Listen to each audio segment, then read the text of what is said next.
Assalamualaikum warahmatullahi wabarakatuh. Kita bertemu kembali dalam mata kuliah Bahasa Indonesia. Pada materi kali ini kita akan membahas tentang jenis-jenis teks akademik. Pembahasan sebelumnya memang kita sudah pernah memahami teks akademik itu apa. Namun di pertemuan ini kita akan membahas tentang jenis-jenis teks akademik tersebut. Nah, pada bagian ini diharapkan mahasiswa itu memiliki pengetahuan dan keterampilan dalam penulisan makalah untuk dipresentasikan dalam forum pertemuan ilmiah. Baik, di sini terkait dengan makalah, apa yang dikatakan makalah? Makalah merupakan karya tulis dalam topik tertentu yang lazimnya dipersiapkan untuk disajikan dalam forum pertemuan ilmiah. Misalnya dalam bentuk seminar, diskusi ilmiah, ataupun konferensi. Dalam konteks perkuliahan di perguruan tinggi, makalah lebih spesifik berupa karya tulis yang merupakan tugas mahasiswa dalam mata kuliah tertentu yang dipresentasikan dalam pertemuan perkuliahan. Ya. Pada umumnya terdapat dua jenis makalah. Yang pertama ada makalah yang merupakan karya tulis yang berupa hasil pemikiran penulis. Makalah yang termasuk jenis ini mengutamakan kajian teori-teori yang gayut dengan topik yang dijadikan bahasan dalam makalah. Pengkajian teori dilakukan secara meluas dan mendalam dengan tujuan untuk memperoleh pemahaman yang lebih baik secara teoretis terhadap topik yang disajikan dalam makalah. Nah, selanjutnya jenis yang kedua adalah makalah yang merupakan karya tulis yang berasal dari hasil penelitian. Makalah jenis ini tidak sekedar berisi kajian teori saja, melainkan juga kajian empiris yang komprehensif terhadap penelitian-penelitian terdahulu oleh peneliti sesuai dengan topik makalah yang ia teliti. Kajian-kajian teoritis dan empiris ini dijadikan landasan kerangka berpikir penulis untuk mengkaji lebih mendalam fenomena yang dijadikan sebagai fokus penelitian tadi. Nah, pada prinsipnya, makalah jenis yang kedua ini mengetengahkan suatu masalah yang telah dikaji baik secara teoritis maupun secara empiris. Nah, untuk dianalisis secara mendalam, dibahas, dan pada akhirnya dapat ditarik kesimpulan berupa formasi singkat, proposisi-proposisi inti dari hasil penelitian yang telah dilakukan dalam masalah tertentu. Nah, ya. Bagaimana bahasa makalah? Dalam konteks karya tulis berbahasa Indonesia, ragam tulis ilmiah baku dalam bahasa Indonesia perlu digunakan dalam penulisan makalah.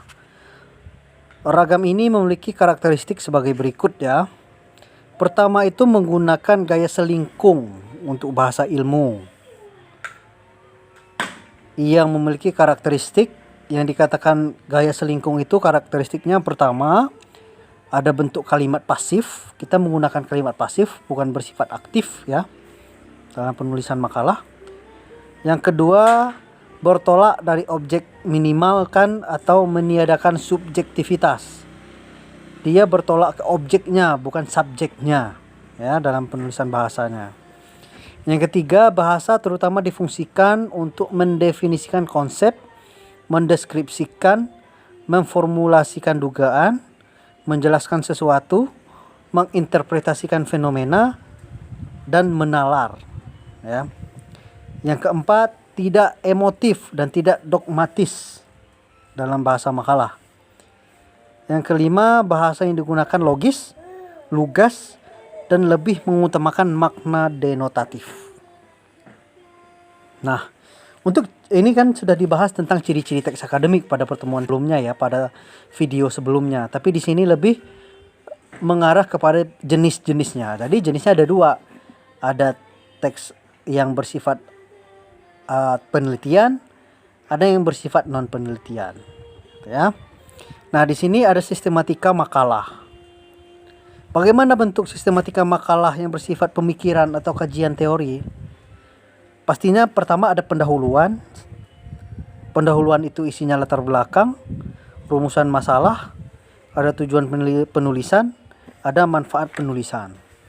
Nah, kalau kajian pustaka itu ada sesuai dengan topik ya dan rangkuman. Lalu ada pembahasan, lalu diakhiri dengan penutup. Isi penutup itu ada kesimpulan dan juga ada saran. Nah, kalau makalah hasil penelitian hampir sama sistematikanya. Ada pendahuluan, ada kajian pustaka, namun tambahannya ada metodologi penelitian. Apa isi metodologi penelitian itu? Ada pendekatannya digunakan, metode penelitiannya digunakannya, desain penelitiannya seperti apa, data dan sumber datanya apa, prosedur penelitiannya seperti apa, teknik pengumpulan datanya seperti apa, dan teknik analisisnya itu seperti apa. Nah, terakhir pastinya penutup sama saja dengan sistematika makalah pemikiran. Ya, ini ada simpulan dan juga ada saran rekomendasi. Nah, secara singkat terkait dengan sistem makalah ini masing-masing bagian dalam sistematika makalah itu dipaparkan. Nah, pada bagian pendahuluan memberikan gambaran secara global, latar belakang, penulisan atau penelitian yang dilakukan tadi. Itu isi dalam pendahuluan. Nah, pada bagian kajian kepustakaan, penulis perlu melakukan proses pembacaan dan pemahaman teori-teori yang relevan dengan topik penelitian. Nah ya, kajian dalam konteks ini tidak sekedar mengumpulkan bahan-bahan kepustakaan saja, tetapi juga ditengahkan oleh para ahli, melainkan juga melakukan interpretasi dan menarik kesimpulan.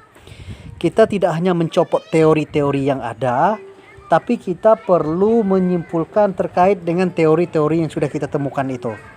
Kita perlu menginterpretasikan ataupun menarik kesimpulan terkait mengenai teori-teori yang kita ambil.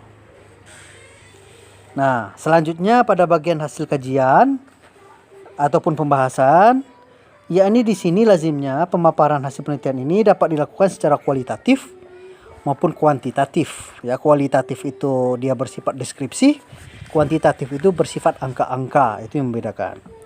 Nah, untuk bagian pembahasan, penulis perlu melakukan elaborasi dan mendiskusikan hasil-hasil penelitian dengan membandingkan hasil penelitian dengan hasil penelitian terdahulu yang sering disebut dengan teori yang relevan. Dari pembahasan yang baik dapat terlihat apakah hasil penelitian yang diketengahkan dalam makalah dapat mendukung atau justru menyanggah atau memfasilitasikan hasil-hasil penelitian sebelumnya. Nah, kita itu harus ada penelitian yang relevan agar apa dapat membandingkan. Ada perubahankah atau tidak dari hasil penelitian kita? Apakah sama atau lebih kurang ataukah lebih kurang dari penelitian yang ada? Nah, di sanalah melihat dari bagusnya penelitian itu. Nah ya, kita harus ada penelitian yang relevan. Ada penelitian yang hampir sama, judulnya hampir sama, tapi tidak sama. Kalau sama beneran itu namanya plagiat. Ya. Terakhir pada bagian penutup, di sini penulis perlu mengetengahkan simpulan dan saran-saran yang relevan dengan hasil penelitian. Simpulan berisi rangkuman hasil penelitian dan interpretasinya yang dituangkan dalam proporsi-proporsi kalimat yang ringkas dan padat.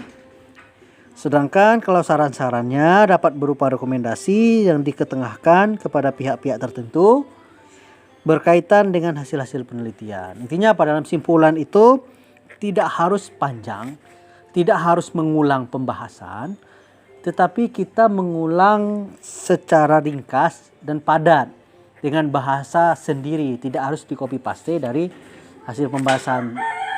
Contohnya misalkan mencopot-copot dari pembahasan yang ada, itu salah. Tetapi kita membuat kalimat baru, paragraf baru terkait mengenai ringkasan ataupun pemahaman yang sudah kita temukan. Nah, itulah pemahaman kita terkait mengenai jenis-jenis teks akademik. Semoga bermanfaat. Materi yang ada pada hari ini. Kita akan ketemu kembali di video-video selanjutnya. Sampai di sini saya tutup dengan wassalamualaikum warahmatullahi wabarakatuh.